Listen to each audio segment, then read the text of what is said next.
सदाशिवसमारम्भां शङ्कराचार्यमध्यमाम् अस्मदाचार्यपर्यन्तां वन्दे गुरुपरम्पराम्. Om.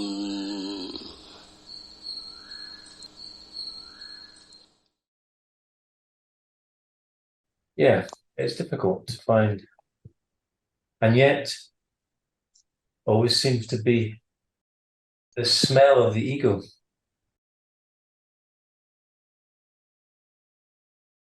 Whether it is smell or imagination or a thought form, somewhere it appears and disappears.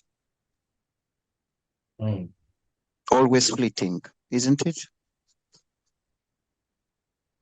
It seems to be there all the time. No, where is it in the deep sleep? Oh, okay. Yeah. It is always fleeting. But in the waking state, it's like this constant thorn in the mind saying, me. The I is constant, but the apparent individual is always changing. It's never the same, even the body. What do you mean the apparent individual is never the same, but the I is constant? The I, the witnessing consciousness, creates this ahamkara, the I thought, which is connected or attached to the body appearance, to the body-mind complex appearance. The power behind the I is constant. The individual, the apparent individual, is not constant. It is always fleeting and always changing. As in the I thought itself is not consistently the same. The I thought borrows its apparent existence from witnessing consciousness, from Chidabhasa, the reflected consciousness. But it itself, in itself, so to speak, even though it doesn't exist, it's changing all the time. Like when I think Andrew, it always seems to be pretty much the same. It seems the same. The sense of a person seems the same. Yes, because it borrows its existence from something which is always unmodified, which is consciousness. So its sameness is not really its own nature. No. So if you check the body of Andrew or the character of Andrew is always changing. Yeah. That's quite difficult to see the difference between this thought, which is not permanent and gives a sense of I, and the permanent I thought sense that comes from the self, if you like, with the witnessing consciousness.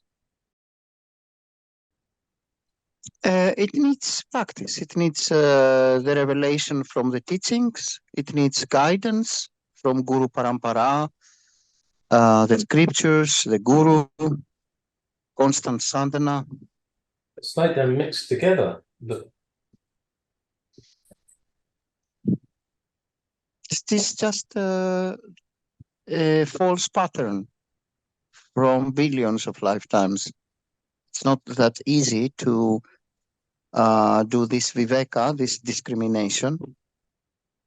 Yeah, that's why there is the need. There is indispensable all the prescriptions of the scriptures. Exactly because it is very difficult.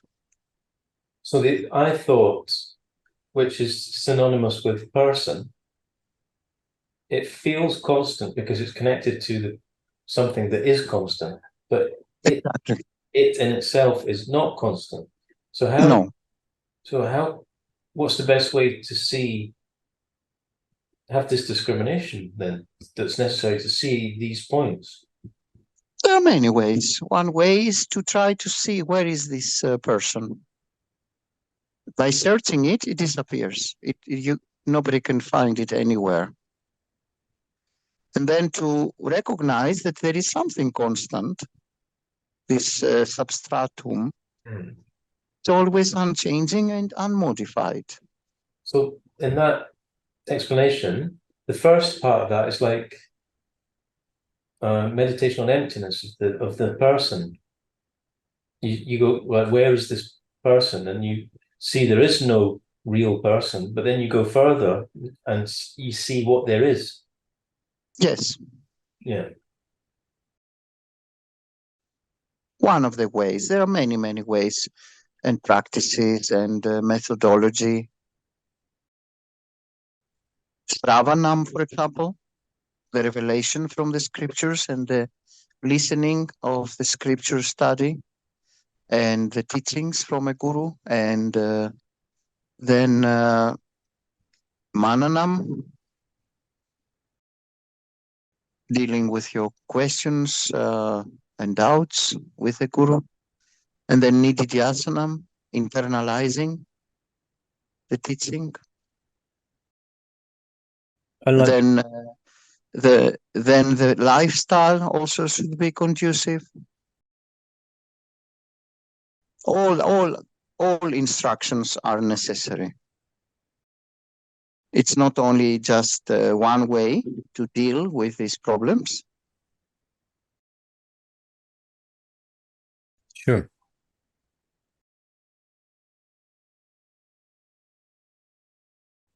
Like the question I asked this morning, are you allowed to in nididhyasana, are you allowed to be happy? Are you allowed to be peaceful? Are you allowed to enjoy your meditation?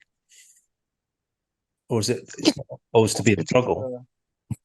Of course it is allowed, and it is also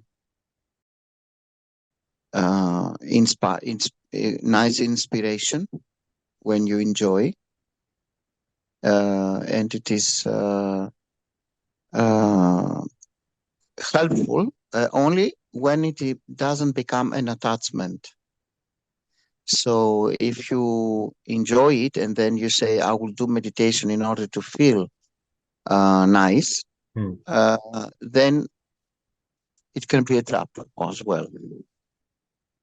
Because the purpose of meditation, at least for the Advaita Vedanta path, as per the scriptures of this tradition, is not to enjoy, it's not to have fun or to experience bliss and happiness. The ultimate purpose is self-knowledge. Now, as a secondary effect, it may come this bliss and happiness and peace, and you can enjoy it, but not to make it the ultimate purpose of your meditation. At least for Advaita Vedanta path, nididhyasanam, the Vedantic meditation, is for internalization of Sravanam and Mananam, and in particular, internalization of the Mahavakyams, such as Aham Brahmasmi or Tattvam Asi. So the main, it's not like you push it away or dismiss it or try not to be happy, but it's just simply not the main purpose. It's a byproduct. Yes, you allow it to be as a byproduct, but you don't make it the purpose of your meditation. You should always remember that the purpose of meditation is internalization of the truth, making the truth that you have received through Sravanam and Mananam with the Guru to internalize it, to make it the truth in the heart of your heart. But then why'd you do that in the first place? Self-knowledge. Yeah, but why seek self-knowledge? Self-knowledge is it is rooted in our existence. It is constantly there. Whatever we do is because of this seeking of our true nature. So the ultimate purpose of whatever we do is to reach our true self, our true nature, even if it is not obvious. But isn't And it? why is that? Because when we reach our true nature, it is the recognition of constant peace, happiness, and bliss, constant fulfillment, contentment. Whatever we do in the day-to-day basis life and daily, we are seeking contentment, happiness, bliss, fulfillment. Whatever somebody is doing it because of this purpose. But of course, he or she using wrong means. Mm. Like, for example, trying to find contentment and fulfillment Mm. in things which are mithya, impermanent and fleeting. So that will bring always disappointment and frustration and suffering. Yeah, but then that brings us back to the other point. Like you're saying that the secondary, the secondary effect of doing nididhyasanam and aspiring towards self-knowledge is to be happy. But on the other hand, self-knowledge itself is this wish to be fulfilled. So is it not also the wish to be happy? Yes, but then you can make it a trap. You can try to reach these previous blissful experiences. And this can deviate your meditation into a constant search for feeling nice. When in reality, the purpose is to recognize that without doing anything in particular, your true nature is always Ananda, infinite peace, happiness, and peace. It is your true nature. And you can find it by self-knowledge. Okay, so I can understand how you can have the intention for self-knowledge and not be distracted by the secondary effect of bliss. And yet it's not a contradiction knowing that you will eventually get bliss by heading for self-knowledge, but you maintain that singularity of intention and not get caught in this loop. I can understand that, I think. Mm-hmm. Otherwise, you will be full of expectations and trying to reach a certain amount of pleasure or happiness, and you will get distracted by this, and you will not do the internalization of the teachings. But the teachings themselves, they are promising that self-knowledge itself will bring you happiness, peace and bliss anyway, because it is your true nature. Yeah, I get it now. But by trying to reach it through your meditation, it is a deviation. I understand. We don't do meditation to feel happy or to have spiritual entertainment. Of course, if it will appear, we enjoy it, but without attachment, without grasping on it. Yeah, because then if you get attached to that, it will stop you experiencing that same bliss and happiness in the future naturally. Yes. When reaching what we call self-realization, moksha, or enlightenment, it will come on a permanent basis. It will reveal itself, to use better wording, because it's not something that you obtain or attain or pursuing. It is something that you unveiling, which is always there forever and ever. For example, if you don't think something, is there any problem? No. No, there is bliss. If you don't think something, the true nature is bliss. So it's good to be in without thoughts mostly. This also can be a trap also. But as long as you don't get trapped, so it's not bad. It's good It's not bad to be absorbed in nirvikalpaka samadhi meditation, samadhi without any thoughts. It is acceptable and it is wonderful, but this cannot bring self-knowledge. Can give only relaxation and a kind of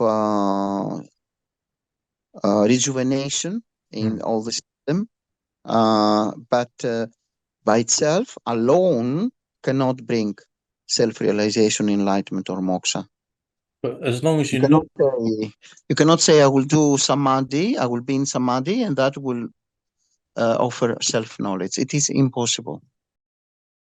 But as long as you know that, then, and don't get trapped in it, it's a good thing in general. Like a yes, something very nice, but not compulsory. But in many paths, the problem is that they make it compulsory. They put it as the goal. For example, in the Raja Yoga tradition of Patanjali, the highest goal for them is samadhi. The last step of 8 limbs of yoga, it is samadhi. No, that's not enough. Obvious. That's for them, it is enough, and this is what they seek. But then that's not permanent, is it? Yeah, for Advaita Vedanta, this is wrong. But they haven't realized their true nature. Exactly. They want to believe that with samadhi, they can have self-knowledge, but that is impossible as per the scriptures, especially Upanishads, the Vedanta, and it is impossible to achieve self-knowledge with samadhi. It is okay to enjoy it as much as you like, but it is not compulsory and it is not enough. Samadhi is for a jnani to enjoy, but again, it is not compulsory. A jnani may choose to experience the joy of loka sangraham bliss by helping others through compassion, through love, and may not choose to withdraw in samadhi. It is perfectly fine. It is another scenario, which is mostly beneficial also for the society, for humanity. Is it possible then to have permanent liberation, permanent moksha, to become a self-realized one without attaining samadhi? Of course. Because it always comes across, because even that quote you sent me from Ramana Maharishi, somebody says, it says in all the scriptures that you must attain samadhi first. Then he replies, and I wasn't exactly sure what his reply meant, but one possible explanation, I'm sure you'll tell me, is that you don't have to attain samadhi. You can attain self-realization, and that is the ultimate samadhi itself. It's much more samadhi than samadhi. Samadhi is always there, and it is veiled from the thinking process and the false notion that I am an individual being. If you remove this false notion, what is the problem? The true nature is already samadhi, Sat, Chit, Ananda. Your true nature is infinite beingness and truth and infinite existence, which means Sat, permanent existence and truth. Chit, infinite consciousness, awareness, permanent. And Ananda, permanent bliss, happiness, and peace. This is what you are. You don't need samadhi to make that happen. But if you are constantly saying to yourself, supposing to yourself false notions that I am unto or I am an individual being which is in bondage and needs to be free, this is only superimposition. Now, Samadhi cannot remove the false notions. It is possible. Samadhi can give you only the enjoyment after you have removed the false notions. If you want to enjoy and to abide in the true nature, it is perfectly fine. But until you have removed the false notions, Samadhi cannot help you on a permanent basis. It will help you only this period of Samadhi. But when you stand up and Johnny comes and say to you, you are the most awful person in the world, and what is the meaning of the previous Samadhi session? If you experience suffering. I thought, though, Samadhi was a tool you use to meditate, to see more clearly your true nature, like, that there is no person here. Like But Samadhi cannot be used like that, because there is the suspension of the mind, of buddhi. Buddhi means mind, and there is in true Samadhi, when we speak really about Samadhi, the suspension of the mind. So who will say there that I'm not the body? I'm not a body-mind complex or a person. Since the thinking process is suspended, there is no what we call Jagrat Avastha, which means the experience of the empirical reality.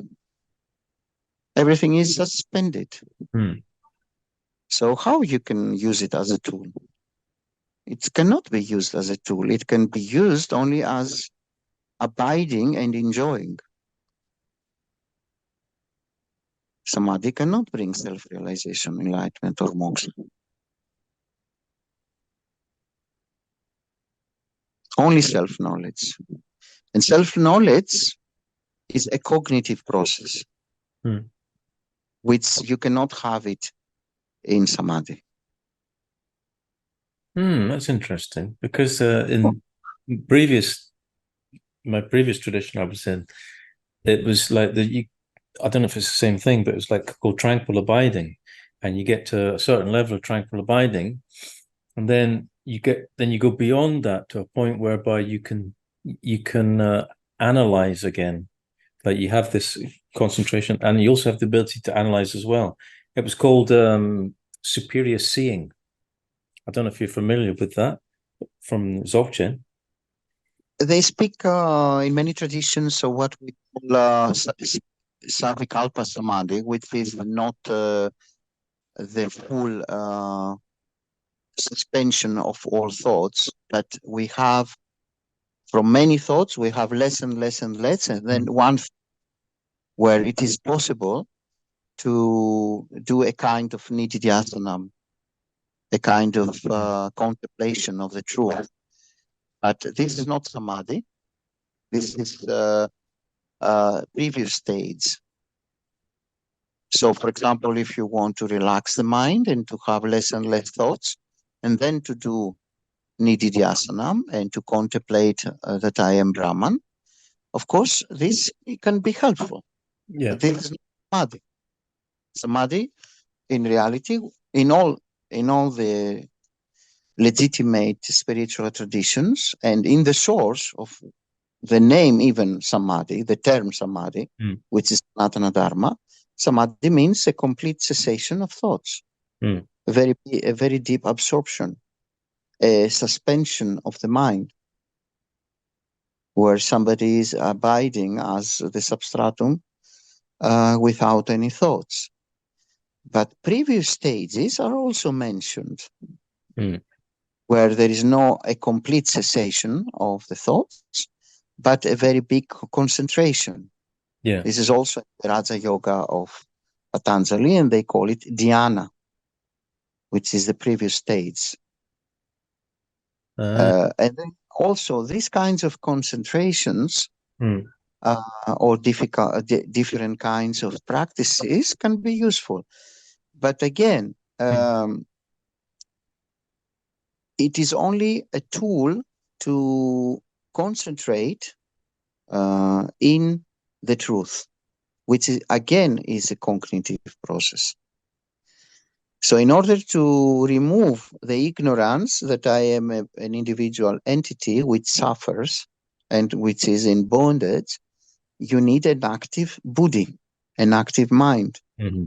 Even if it is not so active but peaceful, still to say Aham Brahmasmi and to declare or to claim that my true nature is not an individual entity, but it is the absolute truth or the substratum or Brahman or awareness, it needs an active mind, an active buddhi. Otherwise, how you can have self-knowledge? Self-knowledge presupposes an active mind, an active, not a deleted buddhi. So it's the best of both worlds to have a largely thought-free, peaceful, calm mind, and then to engage in nididhyasana with cognitive process and to try to like this. Exactly. Mm. There is no need even to use postures of any kind. If you are advanced, you can walk, you can do your work, and still do nididhyasana, Vedantic meditation, and claiming your true nature.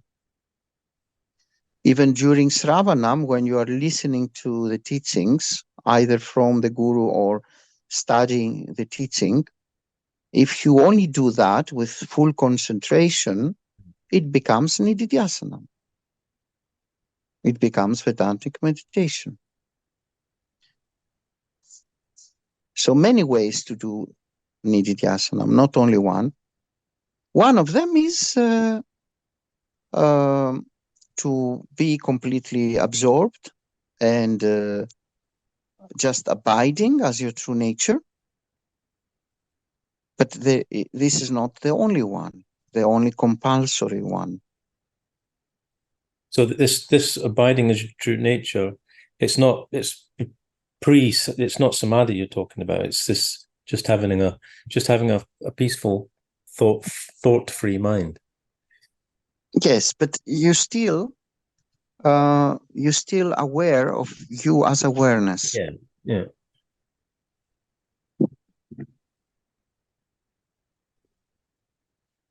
And then, so if you're in this meditation and your mind's free from thoughts and you're aware of awareness, what do you do next? You just maintain this, or will something be revealed? Will something be unveiled?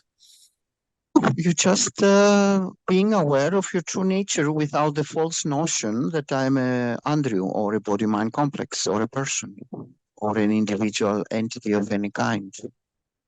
You just abide as this recognition and conviction. What else? There is no need to do something else.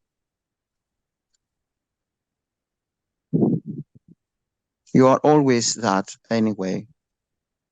From beginningless time, you don't need to create anew that you are that. You only need to remove the veiling through the procedures, Sravanam, Mananam, Nididhyasanam, and by conducive lifestyle, dharmic lifestyle, as per the Dharma Sastram. Yeah. And it becomes more and more deeper.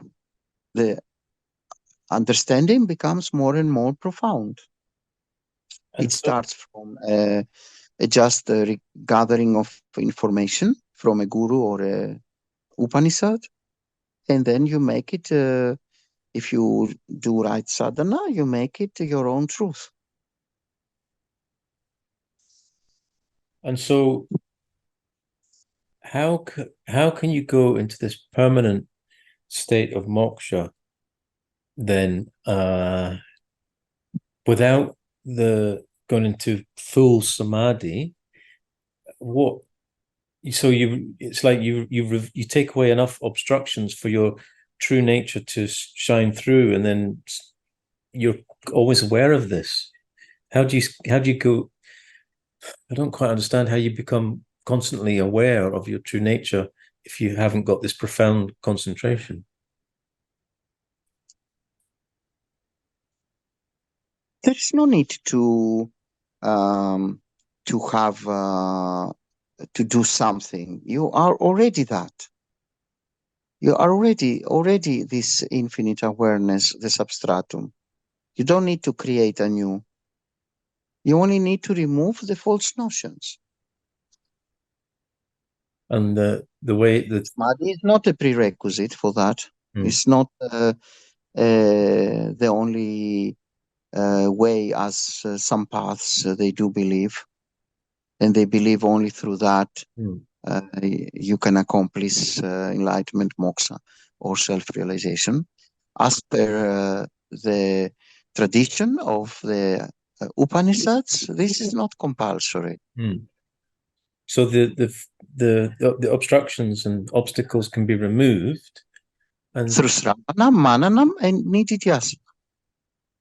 And then it's not a prerequisite. Awareness itself is already full. That, yes, already in moksha. Don't create moksha. You reveal that you already are in moksha. You don't create enlightenment for yourself or self-realization for yourself. You are already that, the only enlightened one, which is Brahman. There is no person, so the person can become self-realized, enlightened, or attain moksha. And these are only expressions for the junior seekers, junior sishyas, that you have to attain moksha, or you have to the path to moksha. It's only a preparatory teaching.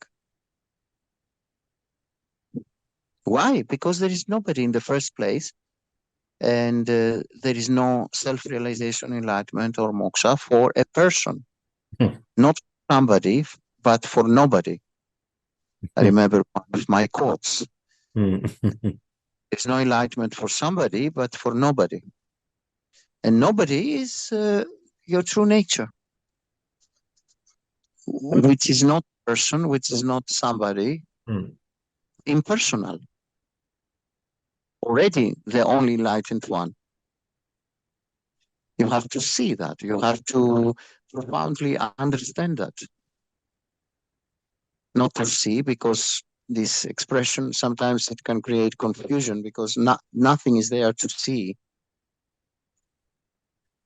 But sometimes this expression is used, and it's not the best one.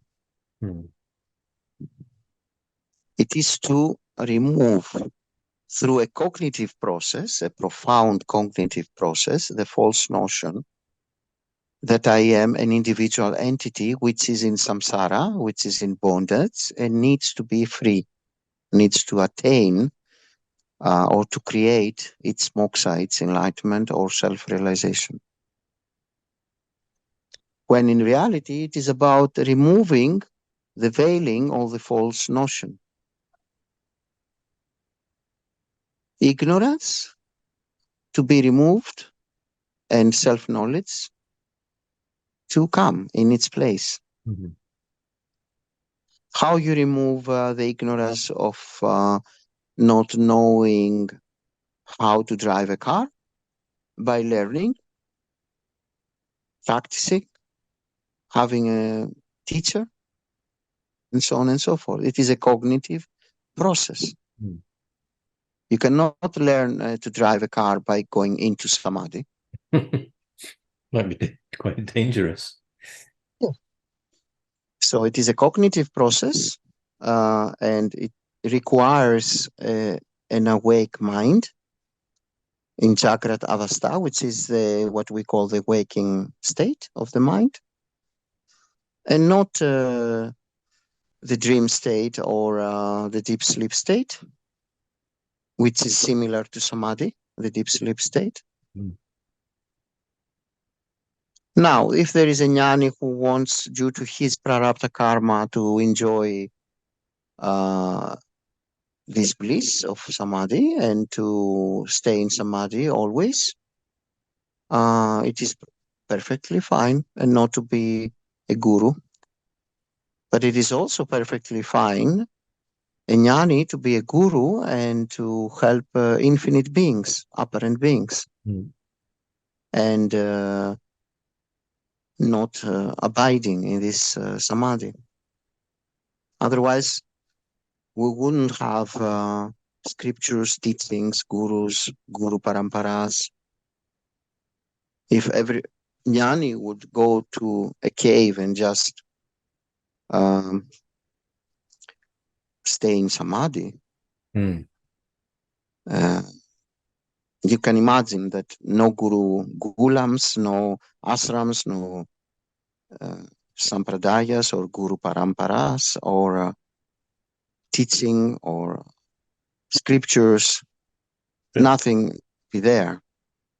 Bit boring. Adi Shankaracharya himself was traveling all over the world, teaching all over the world of India, I mean. Yeah. Walking all over across India and teaching everywhere. He didn't choose to stay in the forest and abide in Samadhi.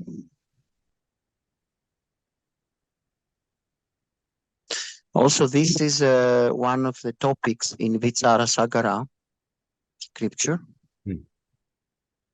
And there it is very obvious that somebody who is claiming that is completely deviating from the tradition. Someone who is claiming that only through Samadhi you can attain, in inverted commas, moksha, self-realization or enlightenment is completely out of tradition and the Upanishads. Sure, yeah. All these topics have been discussed very much with all the acharyas of the tradition. And always it is revealed that Samadhi is not a prerequisite. It is due to prarabdha karma if somebody will choose to be a guru or to abide in Samadhi.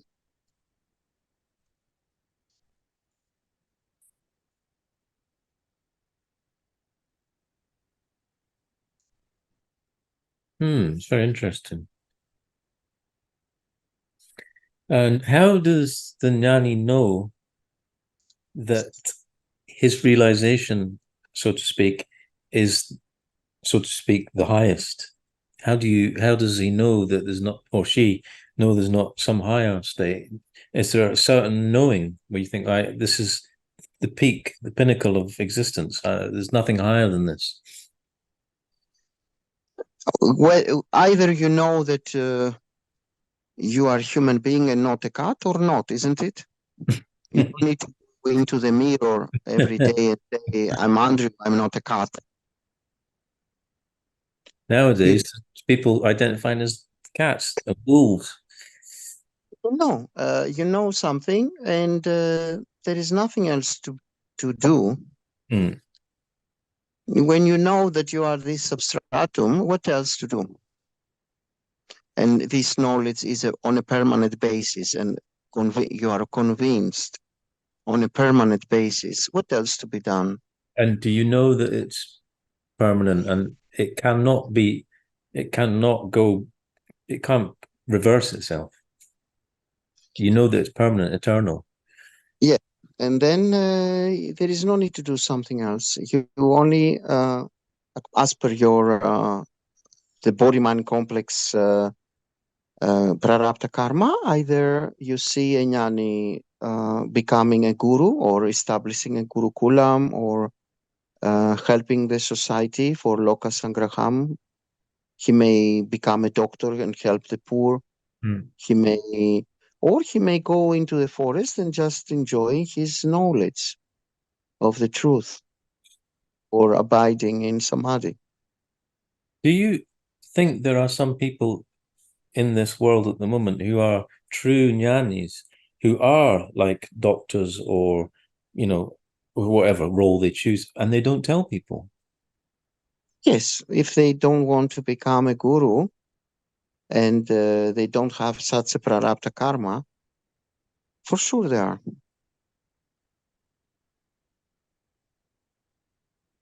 Why not? A jnani is not somebody who needs to have lights around his body or to sign or to uh, so have a label in his forehead, I am a jnani,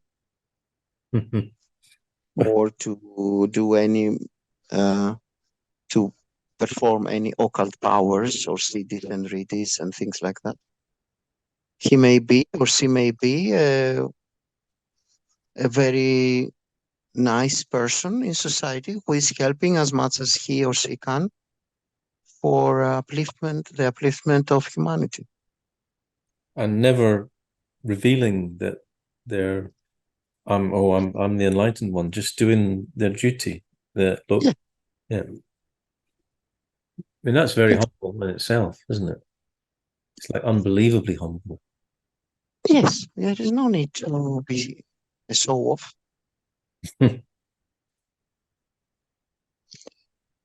He can be or she can be just separate in doing his or her duty to feed his or her family.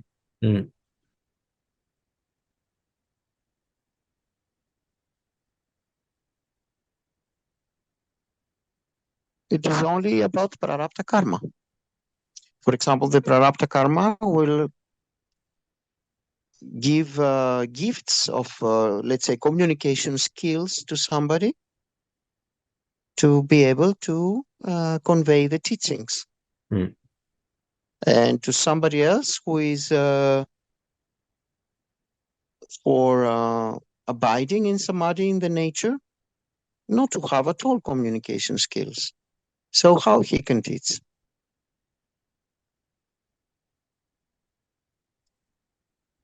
To be a guru, you need to have particular talents and skills.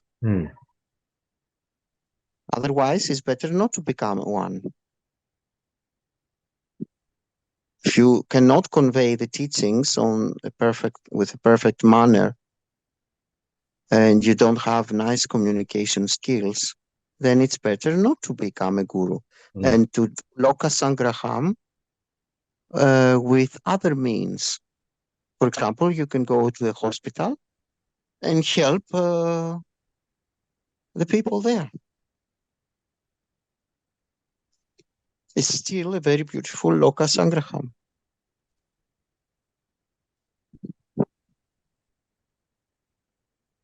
Or you can do both. For example, Swami Sivananda was doing both. Yeah.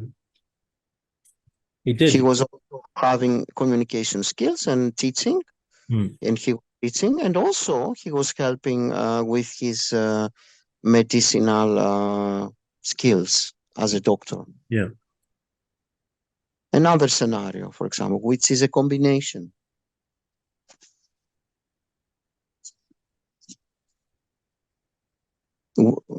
Swami Chinmayananda, very soon he discovered that his prarabdha karma was to teach and to open gurukulams. Yeah. Swami Tapovanam, his guru, was the other extreme. He wanted only to stay alone in the nature. And whoever wanted to receive teaching, come to his place and ask. Different prarabdha karmas. So Swami Paramarthananda had two gurus, Swami Chinmayananda and Swami Dayananda. Yes. And did he met them both in person, I presume? Yeah, of course. Of course. Who was Swami Dayananda's guru? I can't remember. It is not so simple because this kind of gurus, they can be connected with many, and also it is not important because for sure they had gurus in previous lifetimes as well. So how they can be so ready and so prepared? But yes, this is the importance of the Guru Parampara and living gurus, because then we have a very secure environment. And even if your guru will go, the physical appearance will go into the transition of the death, what we call death, and death, then somebody can go to another guru on this Guru Parampara, holy tradition, and be safe.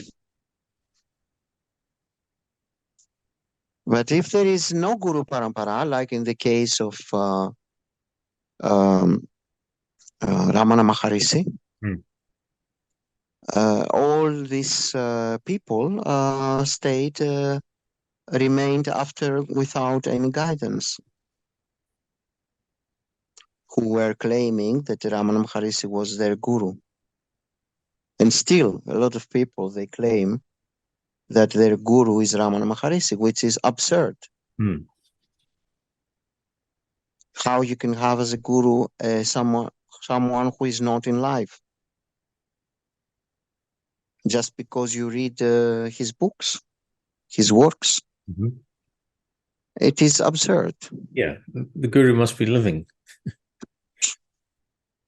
And we speak, of course, for the external apparent guru, until you are prepared enough to see that you yourself is the ultimate guru as Brahman. But until you have this spiritual maturity, the external apparent guru is always indispensable. Yeah, for sure. The real guru always will say, one day you must recognize that you are the guru. Your true self is the true guru as Brahman. Even in Ribu Gita it says, the guru of Brahman is Brahman.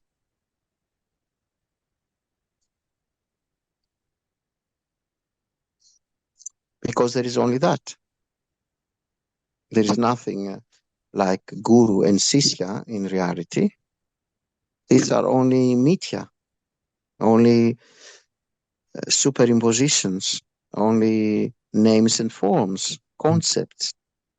Even the Vedas and the Guru Parampara is mithya. What to say for the apparent guru and sisya? They're also mithya. But are you able to see this? Are you able to profoundly understand this truth right now? Or you need preparation and more spiritual maturity to recognize that and to be convinced on that on a permanent basis? I mean, because otherwise it is only an information that you have received from the Ribu Gita. Oh, Ribu Gita said that I am the guru as Brahman. Okay, I take that. But this is superficial. It has to be the truth in the heart of your heart, without any observations, on a permanent basis. And also, the real test will come when there are very tough situations in your day-to-day life. If you are married and your wife is dead, can you say I'm Brahman and I don't need a guru? If you are, the doctor say you are in very, very, very bad cancer right now, and you have only 2 weeks life to live. or you have AIDS, or very, very deadly sickness. Are you able to say, I don't need a guru, I am Brahman, I'm Satchitananda? Are you able? Or if you have an accident and you are in the hospital without legs and hands, and so on and so forth, the real test will come. And if you say, oh, I've read Gita and Ashtavakra Gita, and I don't need a guru because I am the guru, and then there is a very tough situation, then you will have your test. Yeah, good luck with that. Yes, good luck.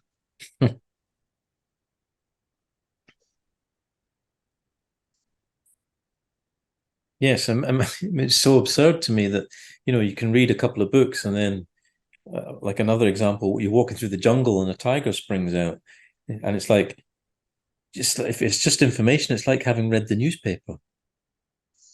There's hardly any difference. If you read the newspaper and a tiger comes, what to say? You'd probably die of fright. Even if you've just read the Reboot Gita the day before, you probably die of fright if it's just information. Yeah, it has to be the truth in the heart of your heart, without any reservations. Like how you wake up in the morning and you go to the mirror and you know that you are a human being and not a cat or an elephant. It's to be a permanent recognition and conviction that I am Brahman. Sometimes without the need of, without the need of dealing with any doubts anymore.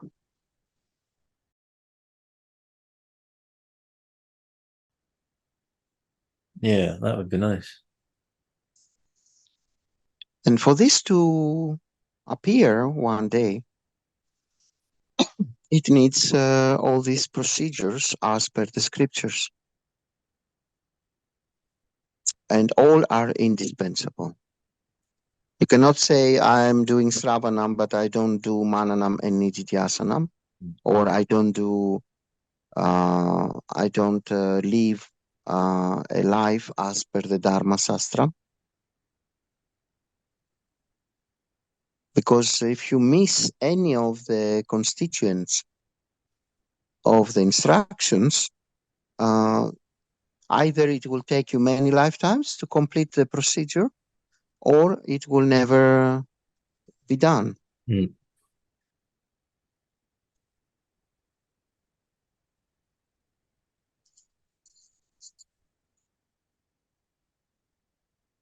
I mean, in this lifetime, certainly, either in one lifetime or many trillions of lifetimes, it will come. But after a lot of suffering.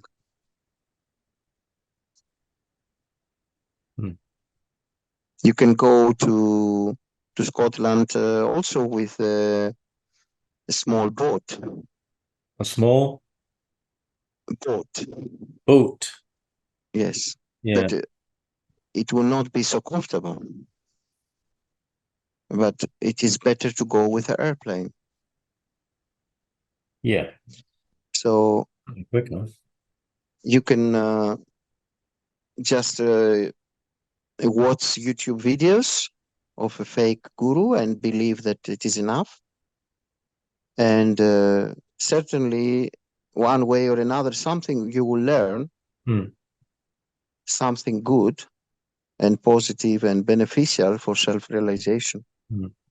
But it may take you trillions of lifetimes to complete the process. Yes, you can also learn other things, like you can learn how a guru shouldn't be. Yes, you can learn through his bad example. And also you can learn through suffering, by just life itself, by experiencing again and again and again frustration,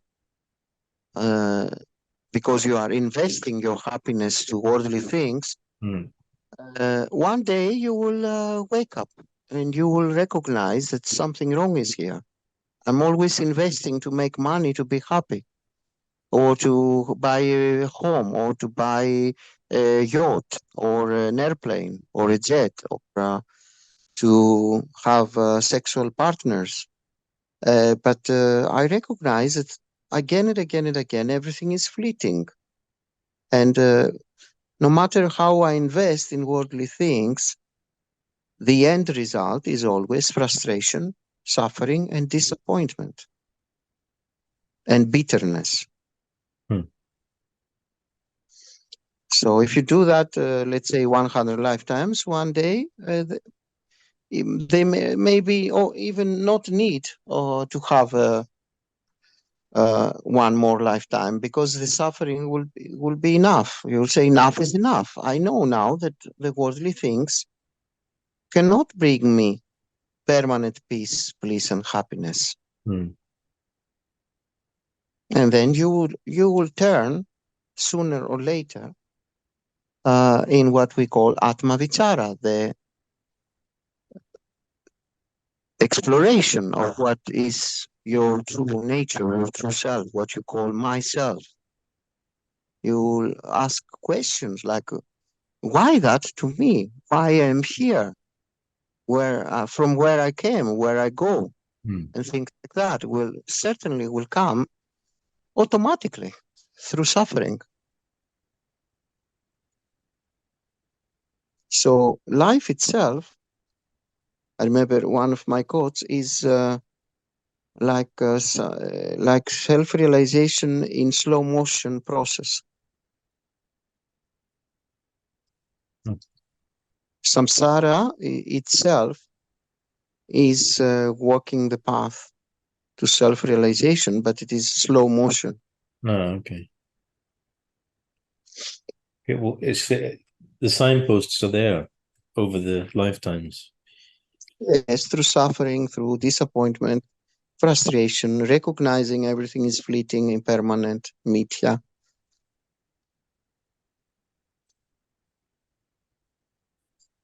Always, you cannot find yourself.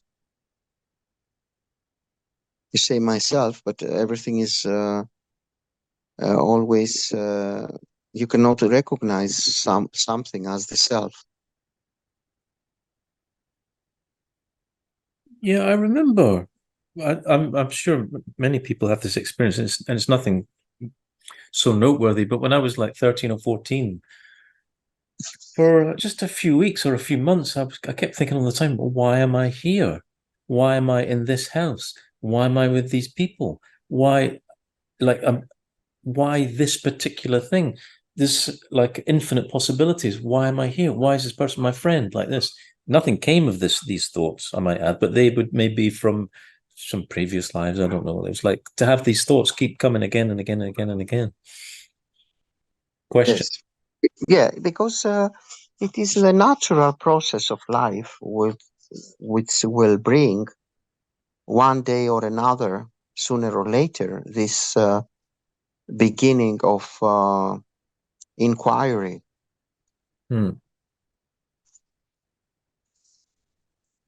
It comes as spiritual maturity, even through suffering.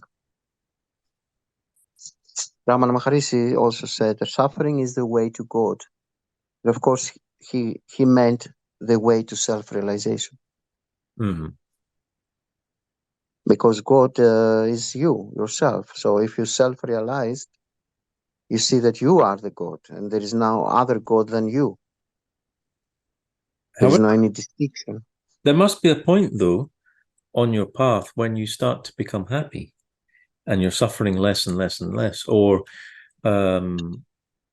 even if bad things happen, you can transform them. But there must be a point where you start to, as your ego starts to become less strong, or it starts to dissolve a little bit, you should become happier, no?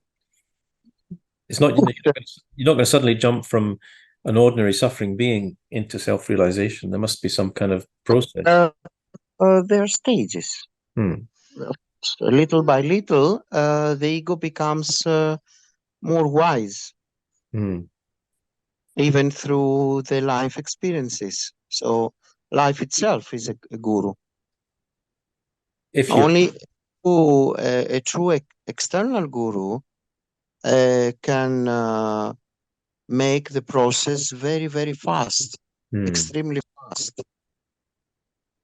And then instead of needing 1 billion lifetimes, you may need only one, or maximum 2, 3, if you have the right guru. So the process can become very, very fast if you have a true guru. Yeah, It is like whatever, also in life, other things as well. If you want to learn something, let's say you want to become a painter, if you go to a master painter, you can learn much quicker than to do it by yourself. Reinventing the wheel is not necessary. It's not necessary, even to become a plumber. Yeah. Learn alone, but it will take you more time for sure. So the spiritual mentor and any kind of mentor is very crucial, very critical, and can reduce a lot of suffering. It's like you want to walk on the top of the mountain and you have a guide. The guide will bring you in the top of the mountain because he knows the path, he knows where there are obstacles and will avoid the obstacles. But if you go alone, you don't know where are the obstacles. And you may also stay there in a trap. So that's why we also say knowledge is power. It is even a publicly known. Knowledge in any topic, any subject, any sector. What to say for self-realization? Yeah, there's so many people. If you know, when you're online and you look at some of these spiritual groups, which there are many, there's so many people who every day I almost see it saying, "Oh," and somebody will ask the question, "Do I need a guru?" or something like that. And there's so many people say, "No, just rely on yourself. You are your own master. You don't need other people. You'll get taken advantage of." Or 100 different answers why you shouldn't have a guru. And it's very common to think nowadays that you don't need one, which is amazing, considering it's the most difficult thing of all. Of course, but it is also the result of the disgust of this society because of the fake gurus and their scandals. So they also have contributed to this attitude. It's not just that, but it has contributed. Yes, they have contributed on this phenomenon. But it is so obvious that if you want to learn something, you can learn much easier and more faster if you have a mentor. It is very, very obvious. It's very, very obvious. But at least those who know that, they will one day they will find a true guru, and their process will be faster. Of course, if they will sincerely follow the instructions of the guru.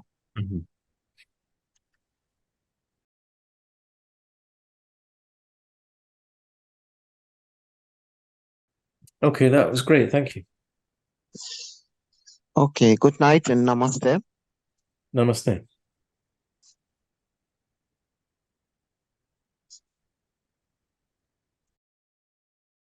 पूर्णमदः पूर्णमिदं पूर्णात् पूर्णमुदच्यते पूर्णस्य पूर्णमादाय पूर्णमेवावशिष्यते Om Shanti Shanti Shanti.